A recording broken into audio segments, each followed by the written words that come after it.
Bruce Engelby has hunted virtually every species of ungulate in North America.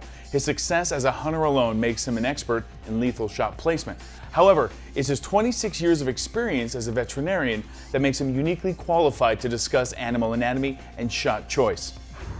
So Bruce, almost every hunter has one of these targets in their backyard, and I'm sure they've practiced many times trying to hit this target right here in the heart. But that shot doesn't always present itself. What are some other areas that people might take into consideration when they're hunting something like this? Any bow hunter that's done anything knows that you should try to get both lungs or the heart.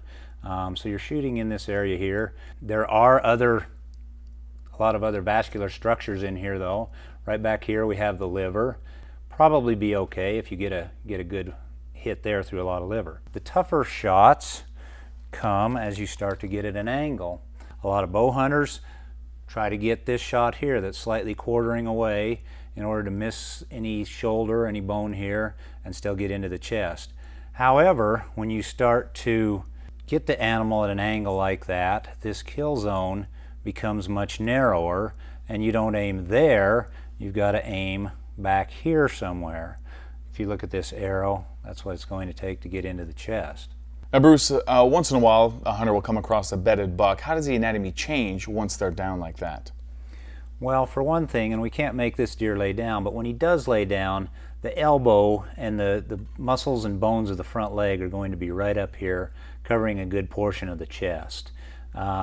Particularly with a bow, that's really going to complicate things. All you have to do is get him to stand up or wait for him to stand up. So that's what some hunters do that. Some hunters will throw a rock behind the buck, will whistle, will do whatever just to make a little bit of a noise in order to get the buck to stand up. But also, you know, the kill zone flattens. This is in the way. Sometimes if they're laying in a little bit of a depression, a friend of mine took a shot at a deer and hit dirt because he was laying in a depression, and that's covering part of the kill zone too. Now Bruce, most hunters, or almost every hunter, will hope for that perfect kill shot, but that doesn't always happen. There are a lot of variables that come into play. You're not always going to hit your target exactly where you want it. What other damage can be done, and how do you know if you've done enough damage?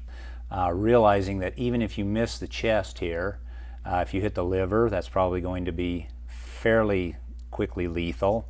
If you hit high here, there are the aorta and large vessels in the top part of the abdomen here. If you clipped one of those, it's going to be quickly lethal. You got femoral arteries back here in the legs. There are, just because you missed the chest doesn't mean that you aren't going to get this animal. In fact, you probably killed it if you got anywhere into this body, and even gut shot, you need to do everything you can to try to retrieve that animal. Now, is there any way to tell by the color of the blood or any of the fluids lost where you might have hit it? To some extent. Obviously, if you're getting pink, frothy kind of blood, that probably means it's a lung shot, or he's blowing blood out of his mouth.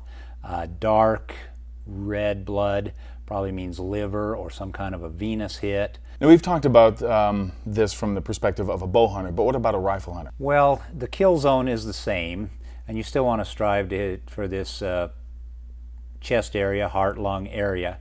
You probably have a little bit more margin for error with a rifle. You certainly have more power to shoot through bones, arm bones, scapula, those kind of things. Now Bruce, sometimes a hunter will spend so much time out there waiting for the exact moment to get what he would consider is a trophy kill.